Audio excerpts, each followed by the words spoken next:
fast you were going. What? How fast you were going? I don't know. 10? 8.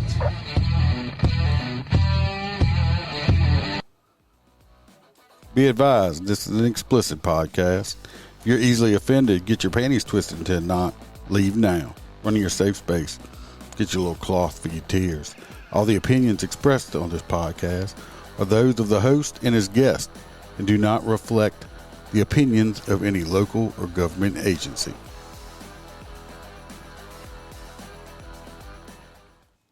All right, welcome everybody. We have, let me unmute them. Look at me, we're forgetting already. We have Marlon. I'm going to say, I don't speak well when it comes to names. Marrache, am I right? You spot on, brother. Great. Okay, because I'm like, God, I hate messing up people's names because I'm not the best with it. And but yeah, he's the IA guy. He has the Marlon Marrache show, and you have Blue Consulting. Mm-hmm. He did 25 years at LAPD as a sergeant, I guess, internal affair. Yeah. So far, so good. 24 years LAPD, 1 year as a lieutenant at Cal State University. And yes, I spent the majority of my sergeant time involved in discipline in the internal affairs world. So that's me. Well, and by the way, it's not Blue Consulting. We merged it to the Marrache Consulting and Investigations Incorporated. So, hey, brother, thank you so much for the invite, man. I appreciate it. I really do appreciate you inviting me, man. It's a good thing that we are connected. Yeah, I appreciate you. Like I said, I talked to you on LinkedIn probably a year ago. Like I said, I must have misplaced it, lost it, or something like that. So it's like, So I am like super. This man here is from a large agency. Y'all know I'm the old country cop down South Louisiana. I mean, y'all have like tens of thousands of cops there. Yeah, at one point we had 11,200. So I think now we're down to like the mid 8,000s. So that's a lot, man. Wow. LAPD is big and strong. So yeah, they're LAPD that short. Is in the house, brother. Yes, there is challenging times with LAPD, and so and you know what? I'm not going to say just the Los Angeles Police Department. I think there's very challenging times across the nation with trying to get young people, right? Young men and women to apply. Yeah, to apply to become a law enforcement officer. And a lot of it has to do with the perception of law enforcement, the mystification of what a cop does or what they're supposed to do. I guess that's the best way to, to frame it. And just the interest. I think that there's been a lot of events, which I'm sure you and I can talk about, especially the Summer of Love in 2020, that has caused this profession to take a spiral downward in terms of interest and appeal to be a cop. So, yeah, man. It's totally different than what it was. You've been in the game a long time. These new younger guys don't remember. Right after 9/11 happened, people loved law enforcement. You couldn't go anywhere without people thanking you, buying you lunch. I mean, it was a whole different thing. Now, it's it's like I still consider him my son. Even though I'm not married to his mom no more. He was my stepson, but I raised him. He just made 21. And he called me up, and he's wanting to get in law enforcement. And I'll be honest with you, the way things are right now, I was trying to talk him out of it. It's like it's gotten so. Plus it's so much more because of the mood. I feel it's so much more dangerous than what it used to be out there. Yeah, no, I couldn't agree with you more. I think the job of a cop today is way more demanding than it was 25 years ago. Oh, in my case, it's been going on 28 years. I would be retired 4 years as of this July. And so, yeah, man, it's difficult to grasp the danger that an officer faces in today's society. Probably no any different than it was when you and I came on. But what I will say is that social media and just events, right, that paints us to be this evil entity causes people to act up, man, act a fool, and act very radical to the point where they'll probably end up ambushing police officers.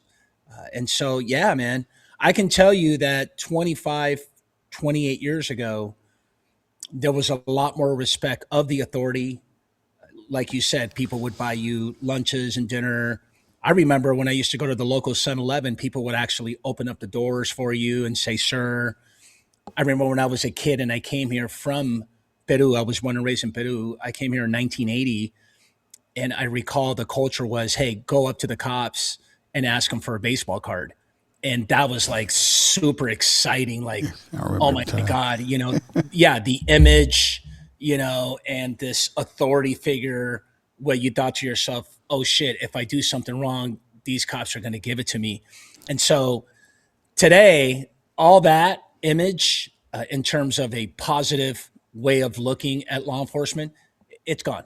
It's gone. It doesn't exist that much. So yeah, your son, if he decides to choose this profession as his career, he's got a lot of challenges facing Oh yeah. Well, him. So even if he does do, I keep trying to push him off. Like, just my personal opinion. You may feel different. I started in law enforcement. When I was this part of law enforcement when I was 23, almost 24. And I was stupid. I thought I was a grown man, but I mean, I was stupid. I was lucky a lot of times that, I just did stupid stuff. At least that's stuff I did. I wouldn't have went to jail for, but I could have definitely. I could have got fired. You know what I mean? I was just stupid. Yeah, I can think of a lot of stupidity in police work that you and I did for sure. I mean, if we were to reflect. Well, when I first started, out where I worked, it's way bigger now. When I first started, we didn't even have portable radios. So when you got out on the call, I mean, you either had to have so if it went bad, you had to handle your business because you couldn't call for help. And there was no help, and if there usually wasn't any help close, and so I mean, like I said, you just had to handle business sometimes, and if you wanted to go home, so it's just different now. I mean, they don't even do alarm calls by themselves anymore. I was clearing whole buildings by myself. Handling business is what we talk about. Yeah, right? well, I almost shot myself. Well, not like literally, but I come around a corner in a church that was open, and there was this big mirror, and there was this guy pointing a gun at me. And thank God I wasn't too jumpy because I sure did jump, but it was me pointing the gun back at myself in this giant mirror I was standing at. Well, I will say is that you wish that maybe, I don't know, you might agree with me or not, that you knew BJJ back in them days, because nowadays, man, these dudes, these young cats, they got it going on, man. They get on the ground, grappling, doing all these different techniques. That's some good stuff. I mean, back when I went to the academy, we did some self-defense stuff, but it was more like grappling, like wrestling, like let's get it on, man. And, fight for life. But nowadays, there's actually more techniques to it. And you definitely have to have more training. Yeah. Yeah, you got to have more training, man, for sure. Back when I first started, I mean, it was just rough and tumble and put it this way, neck restraints were not against the law nor frowned upon back in those days. So they were utilized. Yeah, and same here. They worked as long as you did it properly. Exactly. They neck worked. Restraints were taught for sure, 100%. The one guy watching, Greg, he said he thinks one of the biggest problems right now is a lot of quality of applicants. I got to agree to that. I think it's not just, it's always been like that with the quality. I think not all departments, but some departments will take lesser, I say not qualified. They'll take a lesser person because you don't have the cream of the crop all the time now. Well, yeah, I mean, one of the things that I think it's challenging is that how do you choose that D1 All American product, right? It's hard to tell because even if you choose what we would consider to be the cream of the crop, right? You don't know if that person's going to pan out in this kind of work. You don't. I don't know. I've seen some guys that you thought coming through my career. I was like, I met this guy and I'm like, oh man, this dude, he's like top of his class and stuff and all the stuff like that. And, I was doing an FTO guy one time and we had an alarm or an open door on an apartment. It was on the third floor. That's high rise around here, by the way. So we're on the third floor of this apartment building. We get there and the door's cracked open. And I look at him and I'm looking at this dude and I'm like, this was a long time ago. It was 20-something years ago. So it's like all the mental health stuff wasn't as big. Yeah. And so, I mean, I'm looking at this guy. I'm like, what the hell's wrong with this guy? Now I know, from years of doing it in training. I mean, now I know that he was in the process of having a full-blown panic attack. I just thought the dude, I'm like, man, this dude's nervous as hell. And I'm looking at him. I'm like, all right, dude. I said, what's what we're going to do? I was like, we're going to go in just like you did in the academy. We're going to clear this apartment. I said, I'm going to be right behind you. And if, like I've told the story before, everybody's heard it, that listens to me regular. I was not having him go in first because I was scared of him. I was letting him go in first because I didn't want to get shot in the back by a rookie cop that freaked out and all of a sudden. So I'm like going to go in on right up behind him. We never made it. Well, put it this way, he never made it inside the apartment because I was telling him what we were going to do, and finally the dude was just about to pass out. I sent him back to the unit. I said, just go back to the unit. Just go sit down. I'll be there in a few minutes. I cleared the apartment myself. It was clear. It was just wind blew the door open or something. He never came back. Jeff, I don't know if you know him or not. One of the guys I used to work with him also. Jared, we cannot tase everyone, Jared. We can't tase them all. I will tase you. Man. I will tase Jared though. I know Jared also. Jared's a good guy. I will tase Jared and laugh about it. I've never tased anyone I've been doing this 31 years now. I have never tased one person. Wow. Oh, it's a good thing that you did, man. Not everybody deserves to get tased. And here's the thing about tasers is your whole audience and yourself can agree that they don't always work. So, Well, and going back to that applicants, if I may interject, is the applicant angle of this conversation has a lot to do with, I can't teach you hard. I used to, I'm a big soccer dude. And I used to always tell the kids when I was coaching was, hey, man, I can teach you tactics. I don't know if I can teach you speed. I'm sure there's, coaches out there that can teach you how to go faster, right? Do exercises. But one thing I can't teach you is heart. I can't teach you that.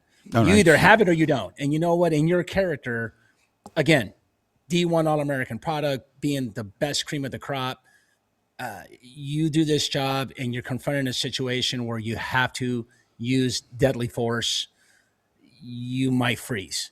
I don't know that, and that's not going to tell me in your backgrounds. So, again, life experience is good. I always thought that maybe when you're 21, 22 years old, kind of hesitate a little bit because you need a little bit more life experience.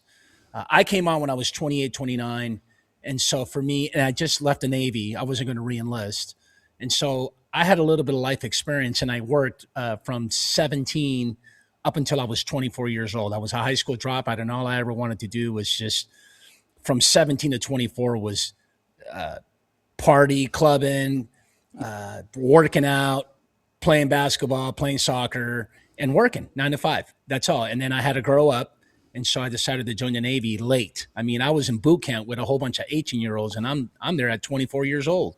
You're an old man. I'm an old man, exactly. In my life, everything has been, it's that saying, uh, never late, right? You know, you might be tardy, but you're never late to do something. So that's me. That's Well, my I ended up life. going to college to be a mortician, believe it or not, and quit doing that. I was working out of a funeral home on the West Bank of New Orleans, Yeah.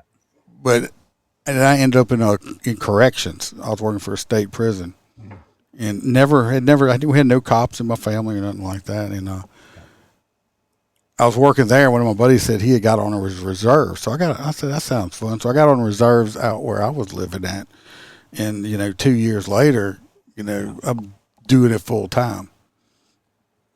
I just, but when I went through, as way you were talking about, you can't teach heart. Yeah. It always reminds me of this. The head instructor when I went to police academy at LSU was her name was Melissa Austin, and she made a comment. It's always stuck with me even now. 30 years later, it's like she says I can teach you. She's like I can't. People are not made to be cops. She says, I can teach you all the law, the tactics, all that stuff. She says, either you're born to do this job or you're not. Yeah. She's like, and the ones that aren't made to do this job will weed themselves out. And they do. Yeah. They do. I've seen a lot of people start and they just don't last because you're not made to do the job. Yeah. No, it's challenging as it is, man. I remember I had a classmate in my academy class halfway through just quit. He showed up one day and said, I've been talking about this with my wife and my family, and it's just I'm not made out to do this job. And so, but yeah, common sense too. I just read that comment too. You can't teach common sense. A lot of police work has to do with your instincts, and unfortunately, we're in the business of the unknown. You know this as a motor officer. I can tell you plenty of traffic stops in my career where you just don't know. And I always say this, but traffic stops are the most inherently dangerous encounters that law enforcement officers have, hands down. Besides you getting a radio call for service of a domestic violence incident where in the CAD notes that, hey, the suspect is violent, he's got a knife or he's got a weapon, gun, whatever weapon that is, and it's an ongoing, act, right? Violent act. Oh, while I know. you're actually driving there, you know what? Going through Absent that, scenarios in your head. yeah, you're going through scenarios in your head, and you get to that call, and you're like, okay, you know what? You want to formulate a plan to have some command and control. Get your partners and do what you got to do. But that's pre. I mean, at least you're actually planning. But on a traffic stop, Yeah, you don't know who man. you're walking up You to. have no. You don't exactly. You don't even know what you're walking up to, and when they roll down the window is when the party gets started, right? You know that. Yeah, I've had some, that's why like I said, I've been a traffic cop for 20 some years. And it's like people a lot of it's, instinct or that gut feeling. And it's like, all of a sudden the hairs just start standing up on the back of your neck or whatever, or on your arm or however you want to do it. And it's just, I've been in, all kind of situations. And it's like, I had one, I almost pulled a trigger on this kid. I was on the interstate by myself. I was on a stop, and I turn around and look, and there's a car behind me pulling a trailer. And I'm like, okay, well, you ought to know. You don't want somebody coming up behind you like that. Now, I don't know if they know each other. I'm pinned in, and I'm on a bridge, 20-something mile long bridge, on a shoulder. There's no room. So I disengage with this person and start going, I'm hoping they just broke down. So I go to the car, there's nobody in the car, now I'm looking. All of a sudden this person comes around this corner of this trailer and starts running at me. And I done pulled my gun out. I'm backpedaling, hollering him to, put his hands up. So I don't know what's going on. Come to find out that somebody hit them up the road in the trailers. I was like, dude, you can't do that. Yeah. he don't know how close he came, Yeah, So, yeah. Greg say he wants, what's your thoughts on departments that are requiring some college now? He's like thinking book smarts doesn't equal street smarts or common sense.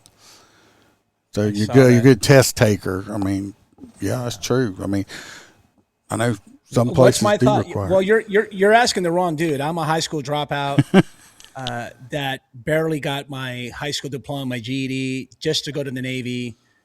But you know what? 20 something years later, I ended up going to law school. So I have a law degree with the intentions of becoming a police attorney and defending cops.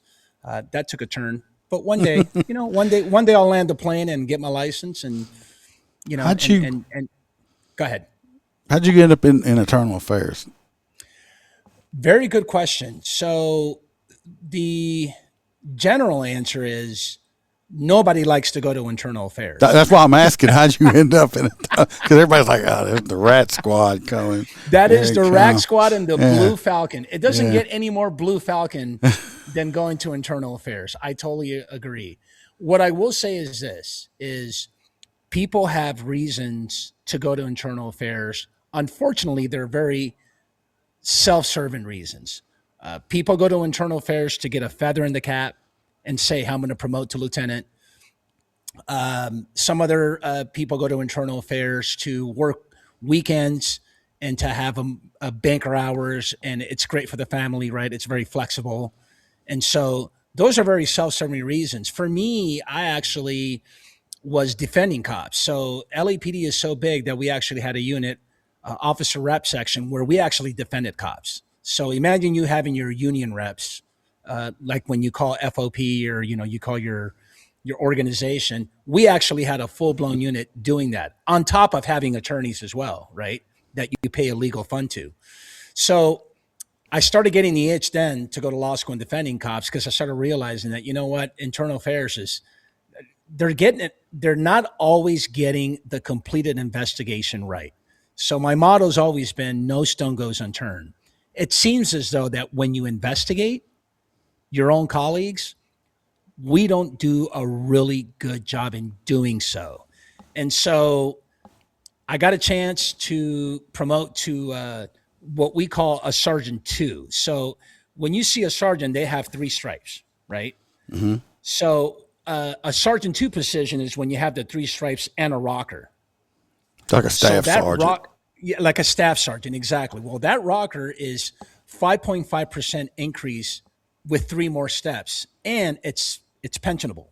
So essentially, it's kind of like a promotion. And so a sergeant two spot in LAPD is very challenging to get. I wouldn't say it's difficult, but it's very competitive, right? Well, guess where they have a whole bunch of sergeant two spots? Internal affairs. Exactly. And so, yeah, that's a little bit of a culture, but I went in there with the intentions of learning more about the disciplinary system. I went to a section where my sole job was to put on these appeal hearings, is what you guys call your arbitration hearings, your civil service commission hearings. We have that in house where if the chief of police says, "Hey, Marlon, you are being levied with some serious allegations of misconduct. We feel that you gave false statements, misleading statements, perjury, etc. And I'm directing you to go to this hearing. My recommendation is to fire you, but your fate lies on these three panel members, and then we're going to find out to see what happens. I'm either agreeing with their decision or I'm going to disagree, right? And it gets more complicated than that. So I just want to give you a general picture. And so my sole job was to put on these cases. And so for about 4 years, close to 5 years, I ended up doing about 30 of these hearings. And in that, don't ask me how, I was in law school in my second year. I was a single dad and I was working a massive amount of overtime and still trying to take care of my daughter. So, Wow. but God bless, man. I had the energy and I was still a bit young. I was in, I want to say my late 30s, early 40s, still doing it, still had a little bit of energy. And so that's the reason why I got into internal affairs is yes, I think it's going to help me out, flexibility, have weekends off. and work my overtime.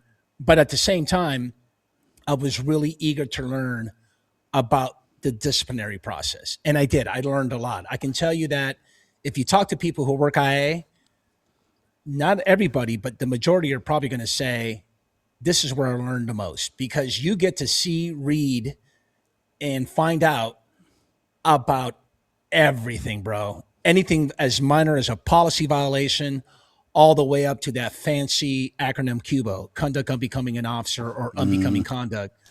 That's a catch-all, right? We can all agree. Yeah, that's kind of like arresting somebody for disturbing the peace. Right, exactly. It's like disturbing the peace. If your audience doesn't know, unbecoming conduct is something along the lines of the department. This is the adjudicators, the department saying, hey, you know what? This doesn't look good. It sucks that we're in the business of things not looking good, so it's very unfavorable. The reflection on the eyes of the department is very bad. I mean, it shocks the conscience. Like, what you did was so bad that your conduct as an officer was very unbecoming, was very negative, was very unfavorable. So those are the things that I learned the most. And I got to tell you, man, once you do a tour there and you go back out in the streets and work as a watch commander or something, you're going to know, what's, I suppose you get some preemptive signs, if you will, right, of what you think a cop should have checks and balances, right? I mean, you always got to have checks and balances. You might get that motor officer that's always cutting corners, being shady. And I can tell you that if you work internal affairs, you might be able to catch those early warnings before it becomes a hot mess. That's my spill.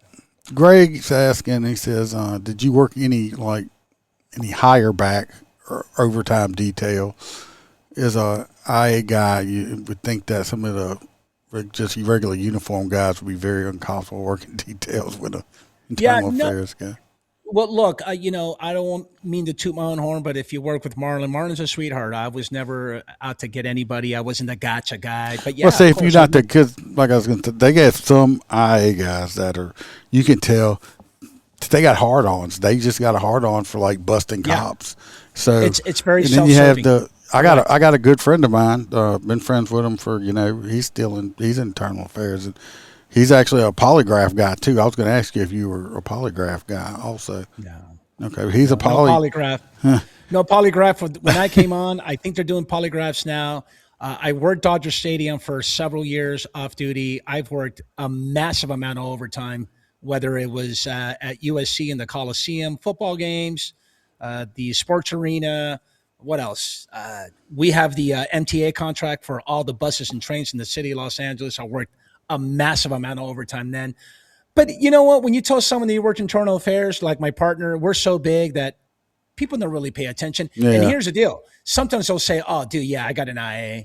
But they'll never look you in the face and say something like, hey, you know what? FIA, you guys are, the rat squad. They're not going to say all that, because one of the things that I've learned is that we as cops, we're not that really good at accountability. And what I mean by that is, if you screw up or do something shady, cut corners, whatever, policy violation, you're not going to be the first one to say, you know what, my bad. I kind of messed up here. We're not that good at that. Well, that's what part of my reputation I have. I was with one department for 23 and a half years. I left. I went and applied at another department. I've never worked for a police department. I've always worked sheriff's offices. Okay. I know it might be different down there. Sheriff's offices in Louisiana we work at the pleasure of the sheriff. We have no protection. We have no union. The sheriff can walk in at any point in time. He could look at me and say, you know what? Don't like your haircut. You're fired. And there's not a damn thing I can do about it. That's the way it is in Louisiana. In Louisiana, you have no protection.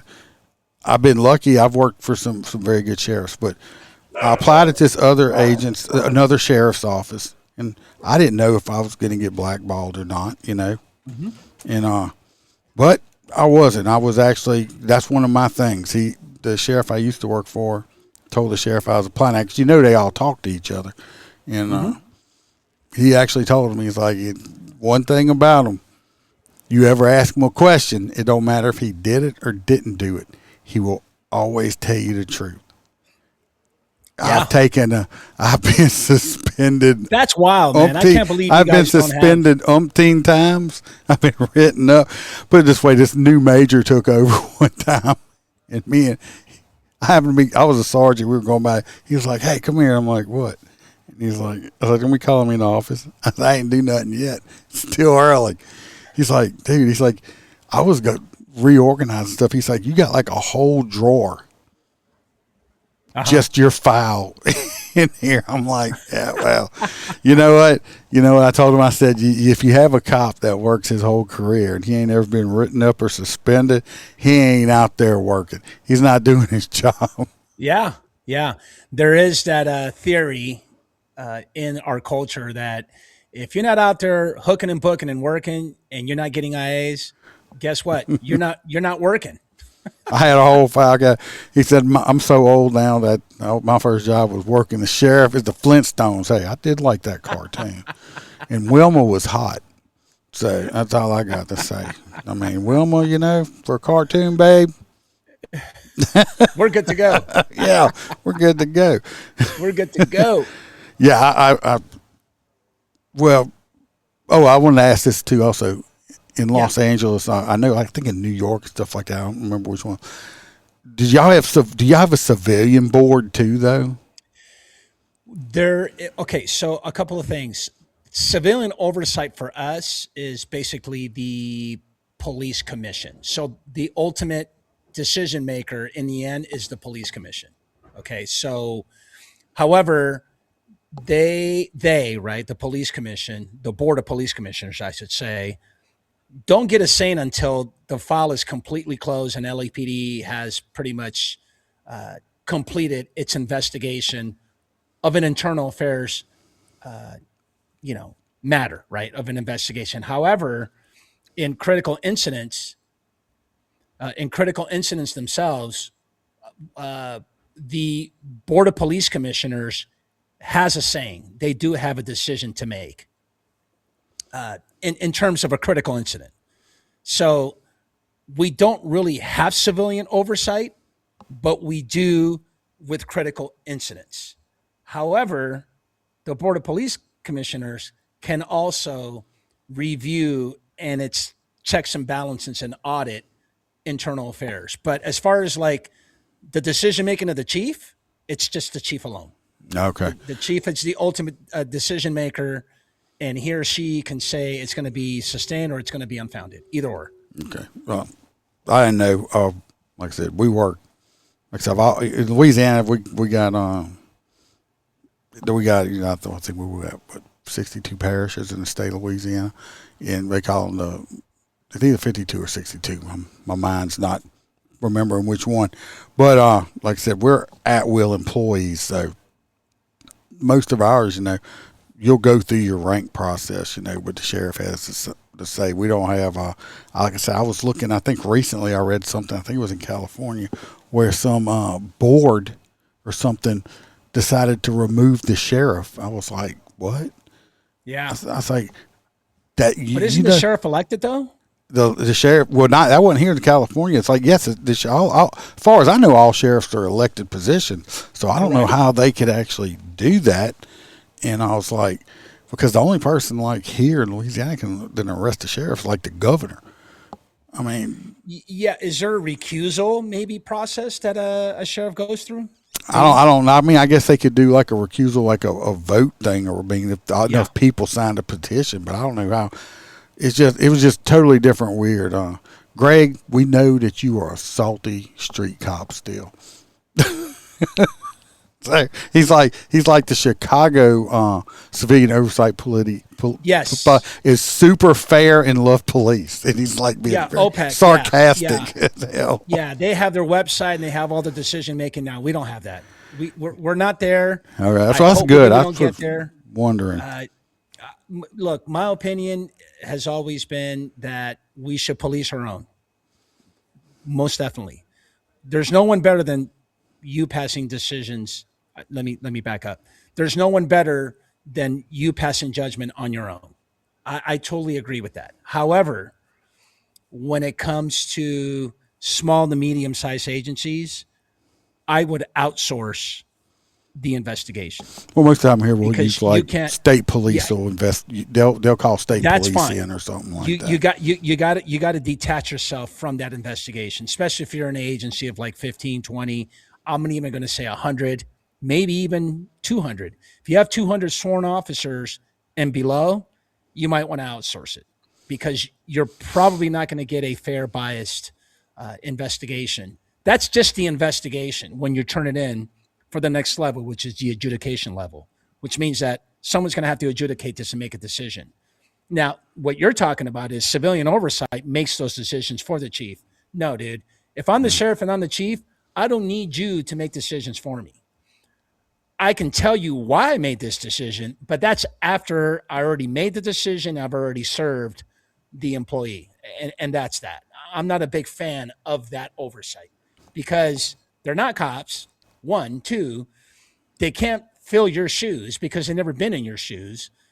And so what gives them, this power and authority to say, well, in that traffic stop, you could have done this, Yeah. Well, I and love the Monday morning quarterbacking on. You've like I think I said it the other night when people, lawyers, attorneys, everybody, they have time to sit there and slow everything down frame by frame and look at yeah, something. It's like I had less than a second to make a decision if that was a weapon or not that he was pulling out of yeah, his pocket and stuff like that. I didn't have, every little thing. And that's not what he was saying, Greg. But it's like my thing is like that's like putting me on a heart surgeon's yeah, board to say yeah, to look and say let's say the person died and they were reviewing his surgery and I'm on a civilian board for surgeons. That would be the most asinine thing ever because I don't know nothing about surgery. It's like agreed. it's a whole bunch like that. So I'm sure. Yeah. Well, you were. I'm sure y'all were a lot more strict because y'all were pre Rodney King after all that stuff like that too. Right. A lot of let's get better at doing policing came out of the Rodney King incident, and of course the Rampart scandal. A lot of reforms. We got into a consent decree in 2001 where it kind of changed a lot of the procedures, a lot of the culture, a lot of the checks and balances, if you will. So accountability is huge, and we were all for it. Why wouldn't you be for better ways to conduct police work? And I think we've come a long ways. I mean, we're at the forefront of a lot of police functions, with equipment, modern, era of policing, body worn videos and drones and stuff like that. I mean, there's agencies who they use drones to do aerial shots of the perimeter when there's a barricaded suspect. I mean, that stuff is fucking badass. Well, they're actually And looking out. Even though I'm from a small agency, especially compared to what you were from, the yeah, district attorney. I'm lucky the parish that I do work in is it's not when it comes to tax base. It's got a very high tax base. We have a lot of chemical plants that pay umpteen millions in taxes. We're one of the higher paid agencies in the state, and we're not even close to being one of the largest. But okay, they were talking about, I think they're still in the works with it, but like getting these drones that are stationed around the yeah, parish, that when you get like a call on like a hot call, a disturbance, fight, stuff like that, the drone will actually launch and fly. The dispatch can put in the coordinates, whatever. The drone will launch from a location, go fly over, give them an aerial view of it while they're en route. yes, So you can kind of see what's going on and stuff before any first responders get on the scene. that's Especially, awesome. stuff like that. So I mean, I think that's great. They, yeah, makes the air smell great. But I don't live there. I just work there, so I'm only getting a little bit of it. But like I said, when body cams first came out, I was totally against them. I'm like, I was one of the old school cops. I felt like it's like you trust me enough to give me a gun handcuffs, and the power to arrest people. But now you want to don't trust. And now, but after it did, and matured some, I was like, no, I think body cameras are the greatest thing freaking ever because it has saved so many cops' careers. Because before it was their word against your word, and sometimes in law enforcement, I think you might agree. I don't know. So you're guilty until proven innocent. Yeah, look, what I will say is, hey, man, especially for you motor coppers, dude, body-worn video is the best. The best. It really explains and depicts exactly what happened. I mean, can you imagine? I'll give you a typical scenario that you always hear. Someone walks in the front lobby, wants to make a citizen complaint. Oh my God, that motor officer Johnson was his last name. Just was completely rude, totally disrespectful, and got me out of my car and threw me up against the wall. Okay, let's go watch body worn video. Next thing you know, whatever you watch, that's a sergeant who's taking that complaint. Totally false. We call that demonstrably false, which means that you can adjudicate that right there and then and tell the citizen, the complainant, hey, this is not what happened. As a matter of fact, would you like to come in and watch the body worn video with me? Because I don't have I seem not to understand what part of this traffic stop you're talking about. That's one way of solving it. The other thing too about what I like about motor, believe it or not, it all depends on your department's culture and policy about taking citizen complaints. Man, I've seen complaints where, the motor officer, the way he took off his sunglasses, yes, the motion by which the sunglasses, he took them off was just so offensive. It was aggressive. And he was just so rude and so aggressive by the way he took off his sunglasses. And then you're like, of course, in the back of your mind, you're thinking, oh my God, I can't believe I'm wasting my time and effort into looking into all this. And of course, you don't want to be rude and re-victimize them and say, are you serious? You're making a complaint because of that? But yeah, I mean, those are the things that we deal with, man. We used to, I was a sergeant when I left, so I was over in the motor division in my old department. And I used to get complaints on my guys sometimes. And what I would tell the people, I'm like, that's fine. Well, ma'am or sir, what I need you to do is you need to come down to my office. I need you to fill out a complaint form. We're going to investigate it. But I'm just going to let you know, if we investigate it and we find that you're mistelling the truth in any way on here, we're going to charge you. We're going to put charges on you for filing false police report. And they're like, well, I really don't have time to come down right now. Thanks for your. They never show up. That was like because it was like if it's the truth, come put it on paper. That's right, man. You moonwalked your way out of it for sure. I've had I've had like stupid complaints like that. I had somebody call and complain one time. The captain called me and he's like, hey, I got a complaint on you. I'm like, for what this time? And he's like, somebody called and said you were speeding. It was down the road I live on. They called me by name, because I live on the road. People know me. And it's like, I'm like, what? I was like, what was I speeding? I was like, and if anybody that does know me, all the other motor guys call me driving Miss Daisy, okay? Because I don't get in a hurry to go nowhere. They like, why do you drive? They hate riding next to me. You ride so slow. What? I'm like, why are you in such a hurry? Where are we going? We didn't have a call. I mean, I'm driving around neighborhoods waving at people and stuff, and they're like, yeah.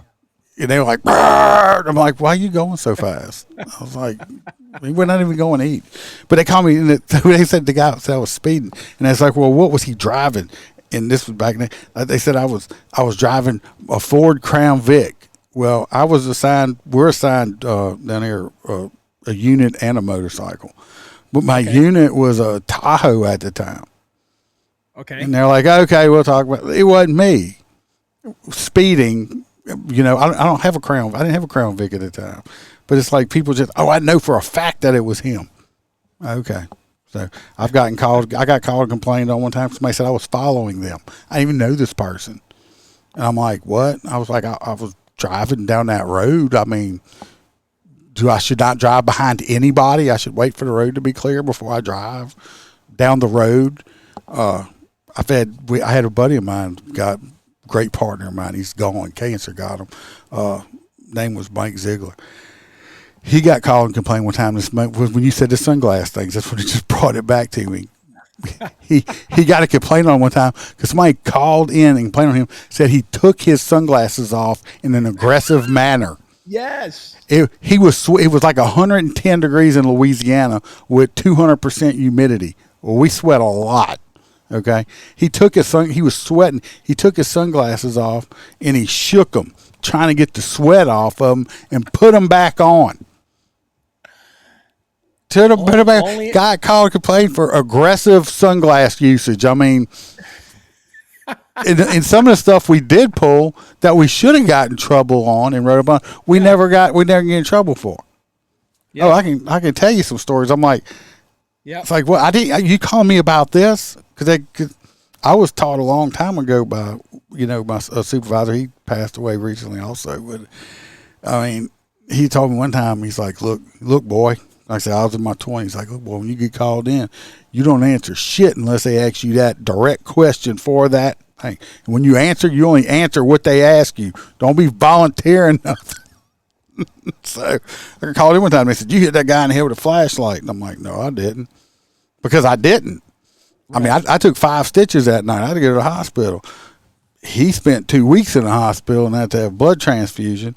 But I was like, I didn't even, when my flashlight was in the front yard, Mr. Lloyd picked it up because I threw it at him while I was chasing him. It was great. It went like Matrix shit. It just turned like this and it pinged him right in the back of the head. Slowed him down enough for me to tackle him. Dude was jacked up on crack and sniffing gas all day. He wasn't feeling nothing. So we got in a fight in a trash pile with glasses. How he ended up getting his temporal artery exposed. But,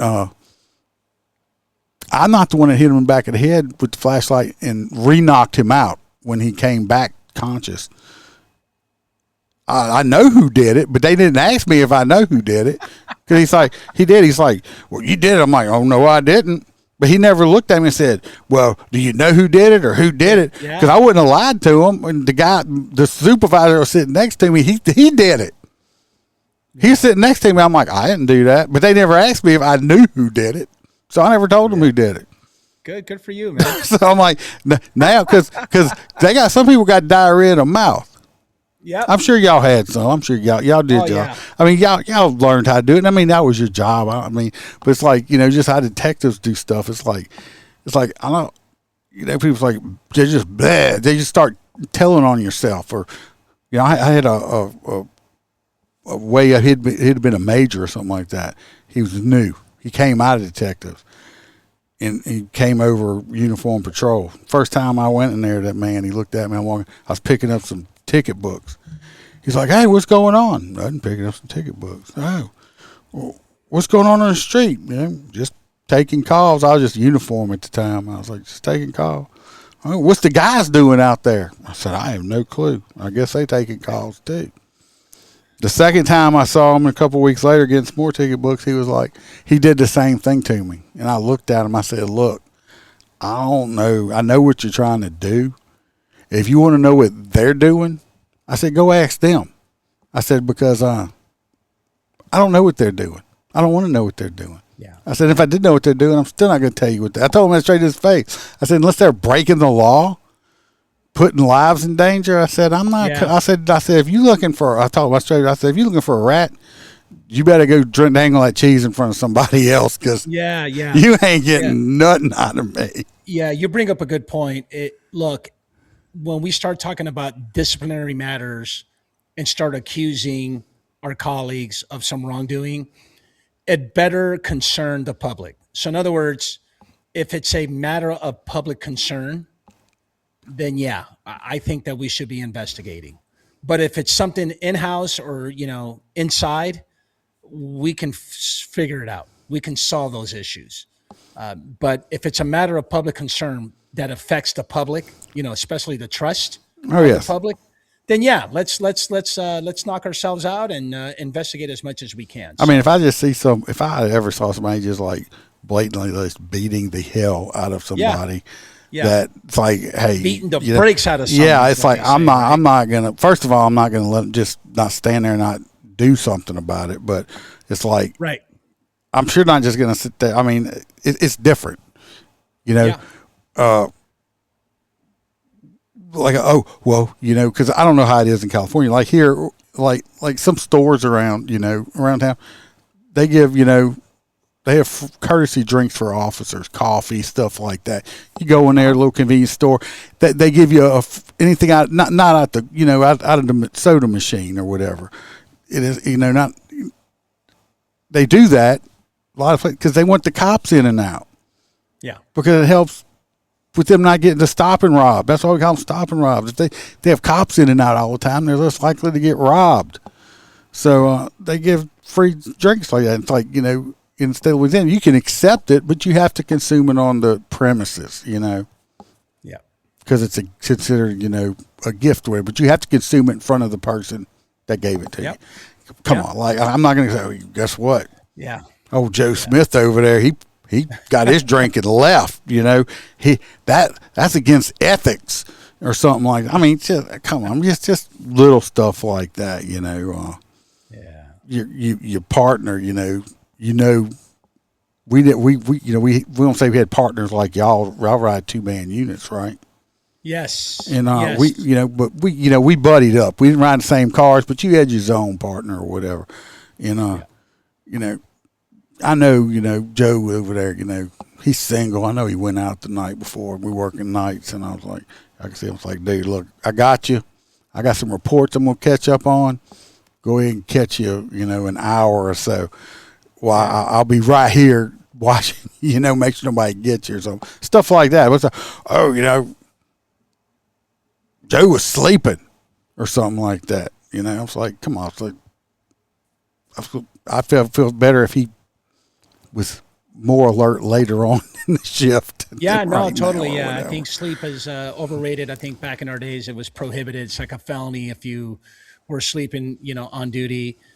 There's reasons to. We weren't supposed to. I just would watch his back. Yeah,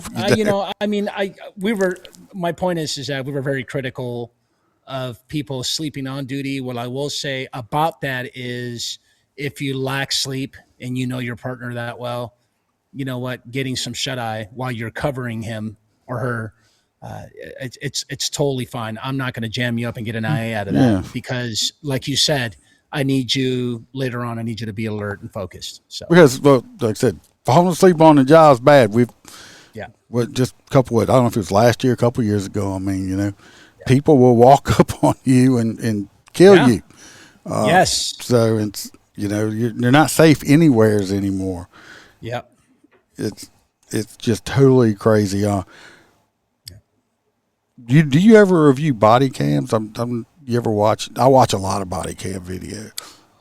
Yeah, I'm glad you mentioned that because I am a host of the Marlon Report. So I have a YouTube channel dedicated to breaking down police body cam incidents. So don't forget, go to YouTube, subscribe, hit the like button, ring that bell notification for the Marlon Report, Marlon Report. And that's one of my 2 YouTube channels. The other one, as you mentioned before, was the Marlon Marrache show, Truth Behind the Badge, where I get to interview. I wouldn't even call it interview. It's like having a conversation, only different than you and I are having. Conversations with a lot of LAPD alums because that's where I'm from. And I want to say out of the 260 guests that I've had thus far, about 70 to 80% of my guests have been LAPD. So a lot of good stories over there, bro. Oh yeah, I've talked. Recently I talked to the captain over there that retired. Greg Meyer, good dude. Great, that was a great conversation. Yeah, I just lost my train of thought on what I was about to say. Yeah, Greg Meyer's a good dude. Good man. Great leader. I said we got to have him back on. I didn't have enough time with him. We were talking so much, but I enjoyed it. Just the whole just interview part of it, with basic questions. I like just shoot it from the hip. Yep. I mean, I'm sure he has a lot of stories. I mean, I seen he was like all spiffy and stuff like that in his tight uniform. I've always been a bigger guy. Not really. Yeah. I won't consider. Well, the doctors actually say I'm morbidly obese because of my weight. It's like y'all saying I should be like 180 pounds. That's what I graduated high school at. I look like a crackhead when I graduated high school. I took that pictures of myself. I'm like, man, I look like a crackhead. I feel good about 240. I'm working on it. I'm getting back down there. I think I'm around 270 right now. So as you get older, it's not as easy to lose the weight. Correct. Are you going to D.C. for Police Week? Unfortunately, I'm not, but I am planning to do it next year. I have to do that at least one time in my career. It's super, super important. Unfortunately, I have some podcast commitments in the month of May where I have to go to New York. Shout out to Ian Bick, locked in with Ian Bick. I got to go see Ian. I was honored to be invited. And, some other stuff. But yeah, Police Week is super important. It always has been. I never had an opportunity to go. And you will definitely see me there if you plan to attend next year for sure. I definitely got to do that. I got to have hopefully that experience. I won't have to go next year. Yeah. Hopefully. I went not 2025. I went in 2024. They put Nick Touye on the wall. He was one of the he was the last one he was a motor guy. Nick was a great guy. I was friends with him. When we had that mass police shooting down in Baton Rouge, you remember when that happened? Yes. He survived. Of course he wasn't the same, but he survived for many years after that until he finally passed. So they put him on the wall, I believe, 2024. And unfortunately, this year we had Caleb Ainsworth for Baton Rouge City Police, which I was reading stuff. He was intentionally ran over on his motorcycle and ended up dying from the injuries. That idiot, that piece of shit they just had in there, at least he was found competent, because we were worried about that. They found him competent. And then, but now they talk about how he wants to represent himself. Well, obviously he ain't real smart. I'm going to put James, tell him the name of your show again. Okay, so the body cam incidents that I break down and narrate is the Marlon Report. The Marlon, Marlon Report. And then the conversations I have with all my guests, majority of them are LAPD alums, is the Marlon Marrache, my name.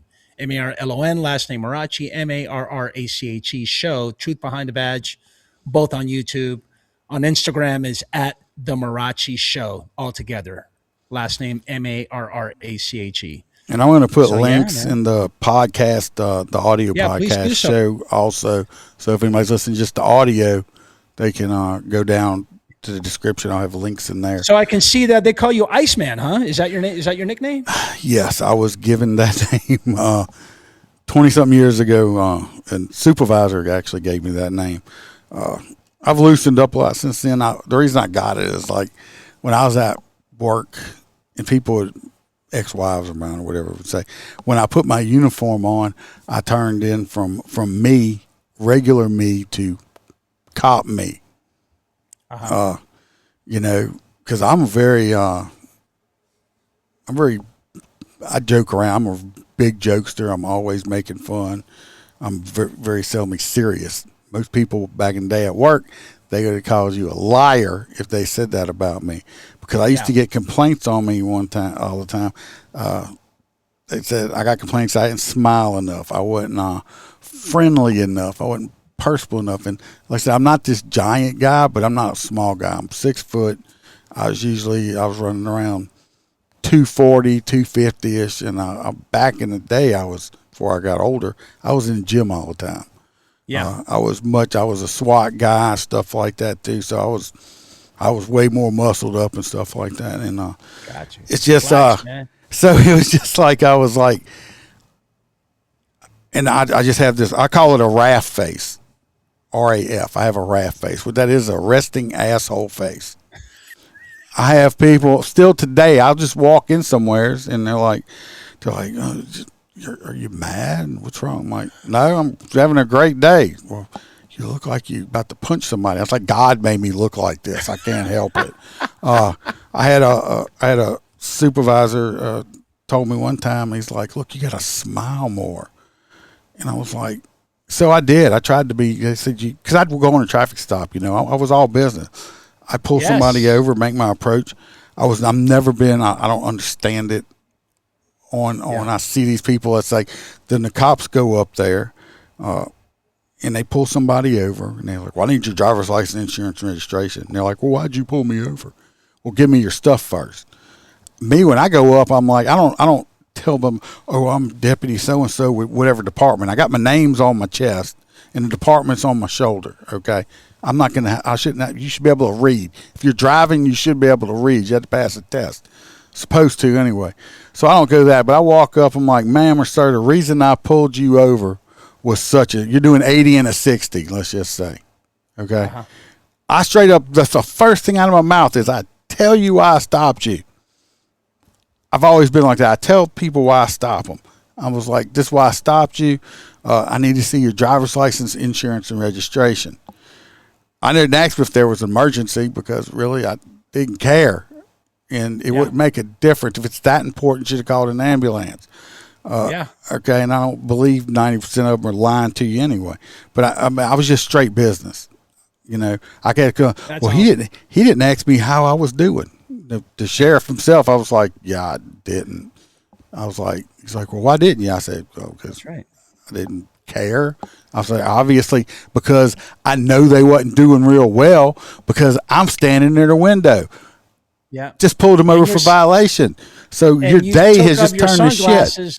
And you took your sunglasses off in an aggressive manner. So I was like, okay, they want me to smile more, be more personable. So I tried this. Okay. Walked up, hey, how you doing? This and that, this is why I stopped you. Yeah, how's your day going? So the next day, I got called in the office again. I got accused of flirting with the woman this time. Oh yeah. I looked at him straight in their face. I said, really? I said, y'all told me to be nicer. I was being nice. I didn't ask her out. I didn't say, oh, you're so fine. Give me a number. Nothing like that. I said, but now, you see, I was smiling. I was being nice. Now I'm flirting. I said, you know what? Going back to the other way. Going back the other way. I'd rather be accused of being, unpersonable than flirting with people because I wasn't. Jared knows. Jared knows me. They own a tow truck company, so I've seen him a lot now. He knows. I got a tow truck driver out where I work now. He looked at me. He's like, dude, do you ever smile? I'm like, I'm smiling right now. I'm like, from that old Steven Seagal movie, I forget I said, this is my happy face. I'm like, it's just the way I say. It's like, because other people's like, oh, he jokes around. It's like, no, I do. It's just, you got caught me and then there's regular me. And it's like, it's kept me alive for 30 years. So, yeah. You see, you look like one of them. It's like, if I saw you, I was like, oh, look, he's a nice guy. That's me. I'm always smiling. People look at me, sweetheart, man. They look at me and they're like, yeah, I'm not going to talk to him. It's like, I had another cop. Now, me and this guy are great friends now. He's a PD guy. And me and him, we're at the same size. I think he might be like 6'1". He's a little bit bigger than me. And the first time he saw me, he was like, he looked at me, he's like, he didn't talk to me for the longest time. He's like, dude, he said, when I first saw him, met you, he's like, dude, you kind of scared me. I'm like, what do you mean I scared you? You just as big as me? He's like, oh, no. He's like, the way you just look, and it's like, you had me nervous. He said, I didn't want to talk to you. He said, then I heard you talking one time, joking around. He's like, oh, that dude's actually funny. And I said, man, dude's great friends now. So, but he's awesome. I was like, I don't know. No, I've never tased no one. I still carry, I'm taser certified. I don't even carry my taser. I still carry spray. Yeah. I'll freeze plus pee your ass in a heartbeat. I will. My partner carries his taser. And Yeah. it's like I just seen. I don't know about you. We'll get back on this for a minute, but I think the newer cops are too reliant on the taser. They're less. That's almost like they're scared. I don't know if they don't know how, or if this newer, younger generation, they're not used to. I grew up. I'm sure you did. Me, close to the same age. I grew up fist fighting. We were hands on. We'd punch each other in the face. Hell, but of course, we'd beat the hell out of each other and then go have lunch. It's like, all right, you won, it's over. And we go have lunch. That's how I came up. So, I mean, I've been punched in the face and stuff like that. I think this younger generation, they have that zero tolerance in school now. So we got these young 20-something-year-olds coming out. They've never been in a real fist fight or something before, most of them. Yeah. And I think that they're scared of it, and that's why they're so reliant on the taser. Yeah. Well, I will say the taser is not always effective, and then you start thinking to yourself, "Oh shit, what do I do next?" And it's the younger generation. Probably not everybody, but yeah, they're a bit dependent on that particular tool, that less lethal tool. And after that, you better come up with a second plan. You better have a backup plan because it doesn't always work, and it's not always effective. I think it's only like 30 or 40% effective. Yeah. Yeah, for sure. And it's like, I've seen people tased, and work great. Then you see people tased and darn. I was just watching, I think last Wednesday, we were watching or a week before that because I got age restricted on it on the video because of the body cam video, which I don't care. I'm not monetized, but so they can age restrict me to hell. But they tased this guy. The guy was naked. He ended up. It was a shooting, but they tased this guy like 3 or 4 different times. And whatever he was high on or whatever, I don't know. It didn't work, and he didn't have clothes restricting it. It didn't work, and they ended up having to shoot this guy. And it's like, but they kept tasing. All right, you tried it twice. Let's move on to something else. The taser's not working. I mean, I don't know if if they were carrying asp or not. Yeah, try your stick. If that don't work, I mean, at some point, I mean, you're gonna have to go hands on. And it's just, I just think a lot of the cops now, I've seen they're so reliant on the tasers on a lot of videos I watch. I'm like, this dude's got a knife. Why the hell do you have? You should have one person with the taser or a beanbag round, and then somebody has to have lethal force out. This guy's got a knife. He can kill you with this knife. Yep. And it's like, I see everybody, I'm like, stop with the taser. Yeah. Sometimes it's like, just stop. So you tase people? I've used it once or twice in my career, but like to your point, it was never. I think one time we zapped someone. We were trying to effect an arrest, got him on the ground, and dry stunned him. But no, I haven't used it that much. But tasers are, again, we've already pretty much beaten down that topic where it's not always effective. That's the lesson to be learned. Definitely have a backup plan. We've tased each other before now. Just saying. I mean, like I said, we joke around, but it was not in the public eye. We were at the training facility, and this guy's actually the guy I'm friends with. He's actually internal affairs now. I mean, he liked to yap his mouth, and he's not the biggest of guy, and he got handcuffed to a pole and zapped a couple times. Just saying. So it's like we just do that to each other. I mean, we put live animals like turtles and stuff in each other's saddlebags on our motorcycles, and snakes under the bathroom door. Stuff like that. A little snake ain't gonna hurt you. It wasn't poison. Yeah. So I'm not gonna keep you. We're at 1:12. I have totally enjoyed it. We have to do it again or another time or something like that. For sure, brother. Invite me in your live. I would love to have some laughs with you. And thanks for having me on. I really appreciate it. Again, let's run it back when you can, man. Whenever, like I said, whenever you want to. I mean, all you got to do is tell me. Like I said, I go live every Wednesday at my time, 7, so that would be 5 your time. I got your info, so let's. You got my phone number. I got your phone number. we'll definitely have to get back. Don't leave. I'm not just gonna stop it for a second here. Everybody, I appreciate y'all coming on. This was out the blue. I had to apologize to this man profusely. I'll tell you all that. I was talking to somebody with his team, and my mind read the email wrong. I thought we were doing something Saturday at 9 o'clock at night, but it was supposed to be, or 7 o'clock at night, or 9 o'clock, and it was at 9 o'clock in the morning.